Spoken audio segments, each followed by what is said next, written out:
Olá, tudo bem? Eu sou Ivan Lema e você é muito bem-vindo ao canal da Fatos Desconhecidos. O massacre feito pelos russos na Ucrânia continua e ninguém sabe quando irá terminar. Enquanto isso, os ucranianos tentam resistir aos ataques. Nos últimos dias, surgiram diversas notícias de pessoas de outros países que estão indo para a Ucrânia para lutar como voluntários. Especialistas afirmam que muitos estrangeiros já foram alistados nas forças ucranianas e muitos deles já entraram em ação, seja para atuar no combate ou mesmo para ajudar a fazer coquetéis Molotov. No dia 27 de fevereiro, alguns dias após a guerra começar, o ministro das Relações Exteriores do país fez uma publicação no Twitter em que fazia um apelo para que estrangeiros se unissem aos ucranianos na luta contra o exército russo. Dias depois, foi lançado um site que explicava exatamente o que os voluntários deveriam fazer para solicitar adesão à Legião Internacional de Defesa Territorial da Ucrânia. Embora seja difícil dizer com exatidão quantas pessoas já foram para a Ucrânia, as estimativas giram em torno de 20 mil pessoas, a maioria da Europa e da América do Norte, mas sabe-se que há cerca de 500 voluntários de Belarus e alguns japoneses. A Alemanha fala em mais ou menos 5 mil soldados alemães e até alguns brasileiros demonstraram interesse em se alistar. De todas essas pessoas que se voluntariaram para lutar contra os russos, um homem chamou a atenção da mídia nos últimos dias. E não se trata de uma pessoa comum que quer ajudar no conflito, mas sim de um sniper, especialista em tiros de longa distância e que, inclusive, já esteve em outros conflitos. Conhecido apenas como o Ali, esse homem tem 40 anos e trabalhava como programador quando a guerra começou. No Canadá, ele deixou a esposa e o filho de apenas 1 ano para se juntar à Legião Internacional de Defesa Territorial da Ucrânia. Junto a outros 3 veteranos, ele cruzou a fronteira com a Polônia com todo o seu equipamento de combate, incluindo mochila, máscara de gás, o traje ghillie, muito usado por atiradores de elite, binóculos e uma jaqueta de combate do Afeganistão. Mas quem é esse Ali? Por que dizem que ele é o melhor atirador de elite do mundo e por que sua ida à Ucrânia causou tanto burburinho nos últimos dias? O Ali serviu no 22º Regimento da Infantaria Real Canadense durante a Guerra do Afeganistão, entre 2009 e 2011. Ele também foi voluntário no combate contra o Estado Islâmico no Iraque em 2015, quando se juntou às forças curdas. O que faz de Ali um sniper tão especial? Bom, em média, um atirador de elite costuma matar cerca de 5 a 6 pessoas por dia. Só que o caso de Ali é diferente. Ele está muito acima da média.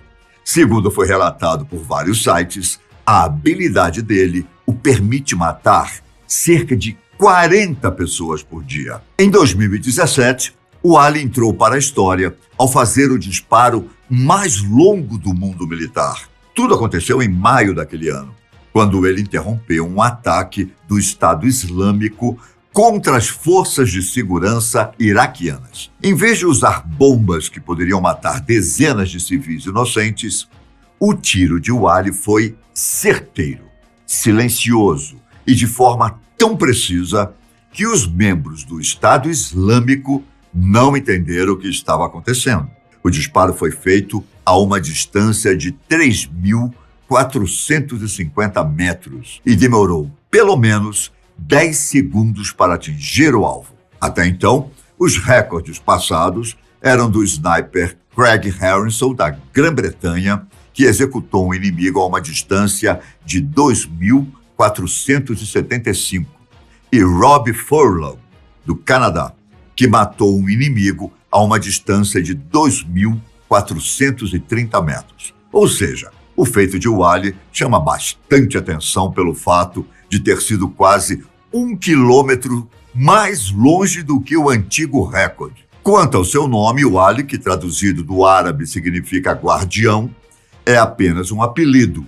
O nome verdadeiro do sniper foi mantido em segredo por questões de segurança, para que sua família não corra perigo. Embora a verdadeira identidade do atirador seja um mistério, nos últimos dias, seu rosto esteve estampado em diversos sites e ele chegou a fazer um diário online sobre suas experiências na Ucrânia. O sniper começou a relatar sua viagem no dia 27 de fevereiro, cerca de 3 dias após o começo da guerra. Para quem, assim como Ali, deseja se voluntariar, ele aconselha pegar um voo para Cracóvia, na Polônia, onde ainda é possível cruzar a fronteira com a Ucrânia. O Ali também disse que foi contatado por um amigo que tem ajudado a organizar comboios de ajuda humanitária neutros para a região ocupada de Donbás, no sudeste do país. Ao atender ao chamado, ele relatou que era como se fosse um bombeiro ouvindo um alarme de incêndio, tendo então o dever de ajudar o povo ucraniano. Ele conseguiu atravessar a fronteira no dia 1º de março, momento que relatou com detalhes enquanto se preparava para chegar ao país através da Polônia. Tudo aconteceu na calada da noite, experiência que o Ali relatou ter sido surreal, mesmo para um ex-soldado canadense acostumado com a imprevisibilidade da guerra. Na travessia, ele estava na companhia de outros 3 ex-soldados canadenses. Ao cruzarem a fronteira, eles foram recebidos pelos ucranianos com abraços, apertos de mão, bandeiras e até fotos, como se fossem famosos sendo tietados pelos fãs. Depois de uma semana do começo do conflito, o Ali disse que o clima entre os ucranianos, apesar da tristeza, era de heroísmo. Ele relatou o caso de um fazendeiro da região que esperou os russos pararem para descansar e, usando um trator, rebocou seus tanques de guerra. O Ali também disse que ouviu relatos de outros soldados lutando e que as florestas estavam repletas de combatentes ucranianos esperando os soldados russos aparecerem. Para o Ali, os combatentes do país entrarão para a história como um povo guerreiro que, mesmo em desvantagem, não se rendeu. Em entrevista à CBC News, o Ali disse que quando vê um prédio destruído e percebe que alguém perdeu um lar, ele se sente ainda mais motivado a ajudar. Inicialmente, o sniper estava ficando em uma casa abandonada até que fosse possível se juntar às forças de defesa ucranianas. No dia 4 de março, ele contou que uma equipe da SWAT da polícia ucraniana adentrou a casa onde ele e seus amigos voluntários estavam. Durante o ocorrido, o atirador disse que sentiu na pele como é ser empurrado contra a parede e como é ter uma bota colocada sobre seu rosto. No relato, o Ali afirmou que, por um momento, achou que estava sendo capturado pelos soldados russos e que provavelmente seria morto. Todos que estavam na casa levantaram as mãos, como se estivessem se rendendo. Por fim, os policiais logo entenderam que o Ali e seus amigos estavam do lado dos ucranianos e a batida policial acabou em risadas e brincadeiras. O sniper canadense disse que o clima ficou um pouco mais pesado quando ele foi para os subúrbios. Tudo parecia um apocalipse. Pessoas extremamente pobres, crianças se escondendo com medo dos bombardeios e muita gente passando fome. As estradas estão repletas de refugiados e carros que foram abandonados, enquanto as pessoas deixam para trás suas casas e vidas ao avistarem os helicópteros inimigos sobrevoando. Uma das cenas mais emocionantes relatadas foi quando um idoso se aproximou de Ali e seus amigos e, sem dizer uma palavra, apertou as mãos dos voluntários com os olhos cheios de lágrimas e olhou nos olhos deles por alguns segundos. Além disso, apesar da Ucrânia viver uma guerra, segundo Ali, as coisas não são tão terríveis quanto ele imaginava. Ele contou que conseguiu tomar um banho quente e que, apesar de haver muitos comércios fechados, sacos de areia e barricadas para todos os lados, ele não está o tempo todo desviando de tiros e matando pessoas. Muita gente tenta levar uma vida normal, apesar do constante medo de morrer. Os postos de gasolinas estão empilhados com sacos de areia e outras barricadas. E as ruas estão repletas de obstáculos antitanque em forma de X, uma tática que foi usada durante a Segunda Guerra Mundial. Ao longo do seu diário, o Ali também fala sobre várias pequenas vitórias, como a derrubada de um drone russo, quando uma mulher arremessou um pote de picles contra o objeto, e o fato de alguns ucranianos terem prendido soldados russos em um elevador, desligando a energia.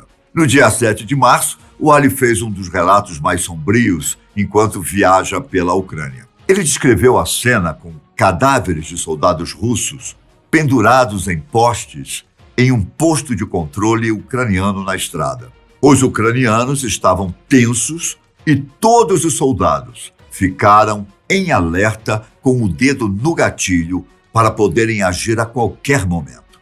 Na abordagem, os que realizavam a inspeção perceberam que a equipe que havia parado estava aliada a eles. Logo, o clima mudou imediatamente. Os soldados largaram as armas e até ajudaram o Ali e sua equipe a abastecer o carro e depois ofereceram uma refeição a eles. O canadense destacou a hospitalidade do povo ucraniano. O sniper continua registrando seus relatos em seu diário online. Se ele realmente vai ajudar a Ucrânia no combate contra os russos, isso nós só vamos descobrir nos próximos dias. Mas eu espero, do fundo do meu coração, que esse conflito termine o mais rápido possível. Essa foi a história do sniper canadense enviado para lutar na Ucrânia. Nos vemos em breve, hein? Um grande abraço, fiquem com Deus e até a próxima. Tchau!